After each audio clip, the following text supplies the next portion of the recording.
Well, the Carney government has agreed to drop some environmental rules, which have been up to now major stumbling blocks in the rollout of a pipeline from Alberta to the BC coast. Alberta and the federal government have signed a new energy deal that is supposed to pave the way for a pipeline from Alberta to the west coast. Prime Minister Carney and Premier Danielle Smith met for an announcement in Calgary today. This is a really great day for Albertans. We have been working for some time on addressing the 9 bad laws, as I like to call them, that have been impacting our investment climate here. And I'm pleased that we've reached an agreement to substantially work on removing and revising those laws. I think what it's going to do, especially with the removal of the emissions cap on Alberta, as well as the removal of the net zero power regs, I think it's going to unleash an incredible amount of investment and allow us to work together on important nation building projects. So this is the first step, I think, of what will be a few more steps we have to take together, but I'm very pleased that the Prime Minister has heard our concerns and responded to them. As you heard, Smith said the move will unleash all sorts of much needed investment in Alberta's oil and gas sector. Prime Minister Carney says a pipeline delivering energy to Asia is the priority here. At the core of the agreement, of course, is a priority to have a pipeline to Asia. That's going to make Canada stronger, more independent, more resilient, more sustainable. Now, the feds may be easing some of the environmental hurdles, but there is still the matter of British Columbia's continued opposition to the project. Carney says there will have to be cooperation from both BC and Indigenous groups.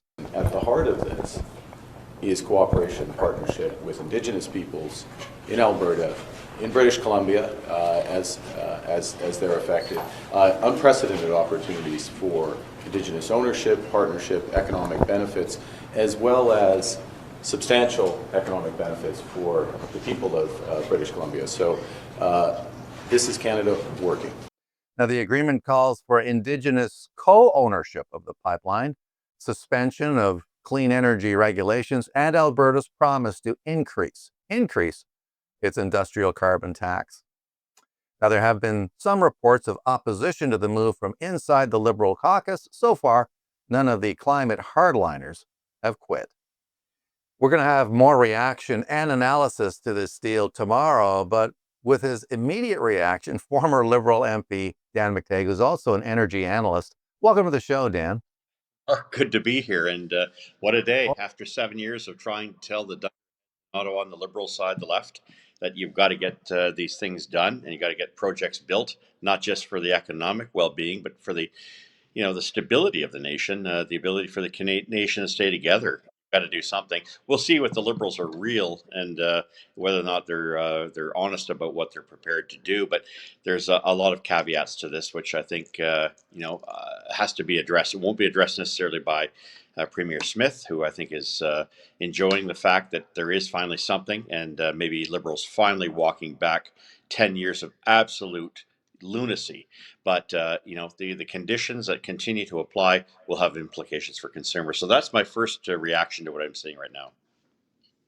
And by the way, you're in the midst of a snowstorm out there in the Peterborough area. So if we have any slight disruptions in our communications, yeah, we'll understand, because we appreciate you coming on. Okay, so did the Carney government go further than you thought they would?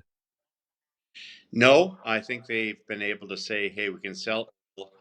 No one in the world has to go through underground carbon storage or remove carbon and put it in the ground. No other country that is an oil producer, not Saudi Arabia, not Venezuela, not Russia, not Iran, not Iraq, not even the North Sea oil has to go through this kind of gyration in order to make it palatable to the Liberals. So I think it's conceding that they'd like to do these things, but you still have to live up to their conditions, which is net zero. And I think therein lies the problem. And it's not just a simple ideal that I'm concerned about. It's that it's going to cost consumers a lot of money. Who, in goodness name, is going to now pay 5, 10, 15, 20 cents a liter more over and above the industrial carbon tax, over and above the clean fuel standard, to pay for the cost of sequestration? This doesn't happen cheap, and it doesn't happen for free. And since no other country in the world does it, you can't pass that on to customers in Asia, because they'll simply go somewhere else to get their oil much cheaper. No, Canadian consumers may very well be holding the bag on this, and I think that's What I call, and you'll appreciate this, Mark, the CRTC rule: consumers rarely taken into consideration. Yeah, I remember that from being there for 5 years. So thanks for reminding me. But they're dropping the emissions cap. They're dropping the emissions cap. I guess that was one bit of good news. I know that was a major bone of contention for the Alberta government, but the carbon tax, the industrial carbon tax, is going to go up. So it's like, does one offset the other? What do you make of that? Well, I think it makes Canadian oil much more uncompetitive. You can have all the pipelines you want, but if the price goes up above the international median, or you have to take a haircut when it comes to what you're charging for your oil, what's the point of doing it? And so these questions have to be asked. No media asked the question, and I think in the commentary leading up to this, both to Mark Carney and to Danielle Smith, but I'll certainly be holding the questions. Look, I think it's an important decision. It's potentially a step in the right direction, but it fails significantly when it does not include things like removing carbon taxes, the industrial carbon tax, the clean fuel standard, and now an additional tax. And people understand carbon sequestration, CCSU, Yeah. carbon capture and underground storage, means that you have to buy the CO2 from what you're producing, send it by pipeline to a particular place in Alberta, usually the Western Sedimentary area that I think is well known for this. Force it in the ground, make sure it never comes up, because if it ever did, you'd kill tens of thousands of people. Concentration at that level would eliminate human life. But all that aside, it costs a lot of money. I have, as I said, heard anywhere from 10 to 60 billion dollars to do this. How is that going to be paid for? Because it's not going to come from oil companies, basically out of the goodness of their hearts, saying, "Hey, we're on board." The pathways groups saying we're going to simply absorb the cost as part of the cost of extracting oil and getting it to market. No, they're going to pass it on to consumers, and I think that's a real Achilles heel here that I think is going to get very little mention up until it starts to hit people at the pumps. The same way the carbon tax, the consumer carbon tax, for 7 years was accepted by everybody until it cost them 20 cents a liter and they couldn't afford it. And that's where we're heading here. Now, this agreement calls for Indigenous co-ownership of the project. And of course, BC has to go along with it. And up to this point, we've had nothing but opposition and intransigence from Premier Eby of BC. I don't see him changing his mind. I don't see him thinking, oh, great, I'm going to completely flip and approve this thing and go along with it. And so if BC, in fact, does have a veto, could this thing be stillborn, right out of the gate? Yeah, I think BC is going to find itself, as it did with the Trans Mountain pipeline expansion, not having a constitutional ground in which to stand, to fight, and to oppose, and to use every tool in the toolbox. I think David Eby was the Solicitor General at the time when the Horgan NDP government tried the same stunt and found out the hard way that we have a constitution in this country, and he's just going to have to put up or shut up, frankly. I say that because it cost Canadians $50 billion thanks to obstruction by the government and their friends, their woke friends and their climate friends, to try to stop a pipeline that was very much in need. Kinder Morgan basically said, the federal government, you approve this, you have your stamp, the signature of the Crown on this, we're going to sue you if you don't let us proceed with it. They said, yeah, we agree with that. And it wound up costing you and I $50 billion. So long before Eby has his little hissy fit, maybe Eby and the NDP in British Columbia would like to offer the rest of Canada 50 billion less their 10%. So 45 billion bucks net should go to the Canadian government as a result of the vandalism, the political vandalism and miscreancy that they were involved with. And there's no timetable that I have seen. Now, I have yet to pore over every single thing in this agreement, but I mean, to Pierre Poilievre's point, there's been no discussion around when shovels are going to go in the ground and you start actually building this thing. So, when you don't have that, there's always the sense that it may happen and it may not happen. Last word to you. Are we actually going to get a pipeline as a result of this deal? We have to. And if we don't, then the Liberals will fail. It'll be another Conservative government that will come forward and bring it forward. But anybody who thinks they're going to stand in the way of this is standing in the way of what is in absolute interest of the country, and those who are against it should simply step aside. You've had 10 years to vandalize the economy. We've had enough. We need to pay our bills. We need to get the country back on track. This is the only way to do it for now. Dan McTeague, Canadians for Affordable Energy. Thank you so much for coming on the show, Dan. We really appreciate it. I'm now joined by Alex Brown, host of Not Sorry and director of the National Citizens Coalition. Welcome, Alex. Hi, Mark. Anything going on today?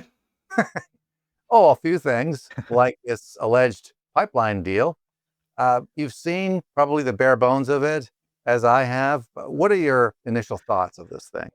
My initial thoughts is I'm not the negative type, but I am a realist, and I hope our viewers understand that they are driving this along, that they are altering the social license here. They are prying the Overton window open towards maybe our country will get its you know what together, but a win today for Danielle Smith could still be a loss tomorrow. We are seeing a lot of uncertainty in the language in this memorandum of understanding. We are obviously seeing that, BC Premier David Eby and Indigenous groups appear to be holding a kind of veto that they don't actually have to hold, because as an interprovincial transportation matter, this is federal jurisdiction. And so I want to be optimistic about it. I'm looking at this memorandum. We're all studying it in real time. There are signs of life here, but there is also, you can see the exit ramp. You can see these rhetorical hedging of bets sprinkled throughout it when it comes to language, when it comes to the use of net zero. None of our allies are even using the term net zero anymore. And so I want to see this through. I want to see a bitumen pipeline to the Pacific Coast. I want to see pathways. I want us to work with our Indigenous groups. I want us to do all these things. But I'm also seeing the chance for this to be just another disappointment for Albertans, the West, and for Canada's energy recovery. I mean, the deal calls for Indigenous co-ownership of the pipeline. That's usually not a major hurdle. It can be negotiated. Yeah. Suspension of the clean energy regulations, which was good. Yeah, the cap, of course, that was a major bone of contention for the government. But Alberta has to promise to increase its industrial carbon price. I mean, it's already too high for some people. So that's kind of going to be a hard thing to sell, I think, to some of Danielle's supporters out there at the UCP. What do you think politically she's going to have to say to her members and her supporters and her opponents when she talks to them on the weekend? I think she's in a really difficult spot where she has so much to be proud of as Canada's great conservative premier. Scott Moe, of course, deserves some credit there. But these are still, like, the MOU itself opens with the equivalent of a net zero land acknowledgement, that none of this can happen without it. Our allies, even competitors, they're not doing the same thing. I'm hearing federal officials danced hard around that BC veto question in the technical briefing. If you want to invest in this, if you want to get fully on board with this, there are so many concerns that, what happens if and when the BC government or Indigenous bands outright refuse? If Ottawa is supposed to maintain the final decision-making authority here, but if we get these left coast objections, what are the political consequences going to be? Like, is Alberta being set up once again to do all of the work? And then if it doesn't work out, if they are obstructed, Ottawa can just hold its hand up and say, we tried. You can't get mad at us. We tried. And so she's going to be in a sort of a rock and a hard place, I think selling that over the days to come. It is a sign of optimism. There's some encouragement there, but I don't envy that task of having to communicate that to Alberta and energy stakeholders. Yeah, I mean, Smith said that this announcement will unleash all sorts of much needed investment in Alberta's oil and gas sector. But, do you really want to wade in there with billions of dollars when you've got an intransigent premier of British Columbia who has consistently said, I don't favor this project, it's bad, it'll undermine projects that we already have under agreement and negotiation as far as the Indigenous groups, because apparently these Indigenous groups that he's been dealing with oppose the tanker ban. I've got some quotes for you here, because I knew that this would be a problem as well. It is Marilyn Slett, the president of the Coastal First Nations Great Bear Initiative. We will never allow oil tankers on our coast, and this pipeline project will never happen. A statement from the Highland Nation in Kitimat. We met with Premier Danielle Smith over a decade ago. The community of Kitimat voted to oppose the Northern Gateway project. This position was articulated clearly to Premier Smith during the meeting that we feel the same way regarding an oil pipeline and export facility in our territory. So those same roadblocks are still there. And David Eby, Canada's worst premier, a degrowth radical, he's not changing anytime soon. And I can say from being on the ground in BC, hearing all kinds of things for you, is the concern with him is that because the BC Conservatives are in such a tricky position at the moment, who are shooting themselves in the foot, let's be honest, that he is going to be buoyed that actually he has his own version of a social license to oppose this. He's doing well in the polls, not because he is doing well. BC is in free fall. He's doing well in the polls because John Rustad is making a mess of things.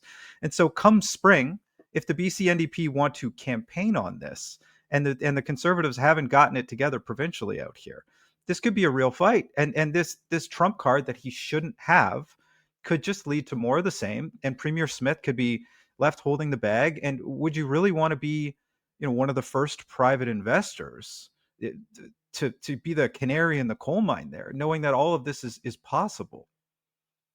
Yeah, exactly. That was my point of my question. Yeah. Is who would want to wade in there with investment capital in a very uncertain situation when you've got the Premier of BC saying no, no, no, then you've also got to deal with co-ownership with various groups, Indigenous groups, then you've got you're going to see an elevated carbon tax. The industrial carbon tax is going to go up. So yeah, the cap is gone, but there may not be enough here for companies to look and say, yeah, this is where I want to be. This is where I want to invest my money. I have to be a little bit skeptical here, but maybe I'm wrong. That would be nice. I mean, I was talking to Lorne Gunter on my show yesterday, where we just kept coming back to prove us wrong, please. Maybe we're wrong, please. I don't in communications to supporters of the National Citizens Coalition last night, sharing our episode, and I spoke to Dan McTeague as well, who I know you're speaking with today. It was just, please, Prime Minister, prove us wrong. It's like we're all trying to operate in good faith. Alberta is trying to operate in good faith. Our energy producers are trying to operate in good faith. The last 10 years were not in good faith. It was obstruction. It was redistribution. It was sabotage. And it's great to see this memorandum. But when you dive into it and you see that it uses words like collaborate, consult, engage, catalyze, decatalyze, and what, all that, instead of more times than it says pipeline, I worry. I see comms varnish. I see a lot of chat GPT too, but I see comms varnish, and I see more of the same, and I see them setting up excuses for this to fail. And I want to be wrong. I want us to be optimistic. Our viewers should be proud of how they're pushing this, because this is not driven by liberal benevolence. This is driven by the polls. This is driven by life becoming too expensive for Canadians. This is driven by the fact that the carbon tax is no longer a pocketbook issue for Canadians. It's not. It's affordability, it's housing, it's immigration, it's healthcare, it's getting a trade deal done. It has fallen all the way down the list, and it should, because our environment is important. But come on, we leave our houses, life's tough, we can barely keep the lights on. And so I would love to be wrong about this. We're all rooting for it. But the proof is going to be in the next few months. And the proof is going to be if Carney doesn't proudly step up in front of a podium, and I don't think he's even taking questions today, and saying, we're getting this done, we're going to market. But they're hedging. Yeah, absolutely. In the meantime, you've got to get these Liberal MPs in British Columbia supposedly nervous about a deal, but they're furious. Are they? Yeah, they're furious. The caucus is completely divided. These are the same old crowd. They are used to the Trudeau approach to this. They're used to the Guilbeault, Jonathan Wilkinson approach. The fact that Jonathan Wilkinson even had his cabinet position with being in charge of resources as an anti-resource, degrowth, net zero fanatic. No. They're not suddenly turning over a new leaf. We know it is majority the same team. And so that is a house divided. There was a 30-minute meeting yesterday amongst Liberal caucus that stretched on for hours, according to Jeff Belingle's, I believe, Trending Politics outfit. And so it's, infighting galore. They're putting a brave face on this. You can You can see all the carefully sort of chosen words in that memorandum where they're trying to have it both ways. But anytime they try to have it both ways, nothing gets done. The announcement becomes the policy, and we don't need more announcements. We need results. Absolutely. How do people support your organization, the National Citizens Coalition? Hey, they go to nationalcitizens.ca. We got a terrific campaign right now called Fix Canada, where we are reaching millions of people per month, and we are advocating for all the common sense stuff that we talk about here. And it's, you kind of become your own broadcaster. You go right to the people, you move the polls. Very proud of that grassroots effort and the amount of folks we're able to stick up for and reach. We've got a terrific new spot this week and another coming out next week as well. President Peter Coleman has done such a great job there in leadership over the years as well. And so nationalcitizens.ca. Host of the Not Sorry podcast, Alex Brown. Thank you so much for coming on the show, Alex. Mark, appreciate it. And that is it for this edition of Straight Up. Appreciate you tuning in, my friends. Let's do it again soon, shall we? Bye-bye for now.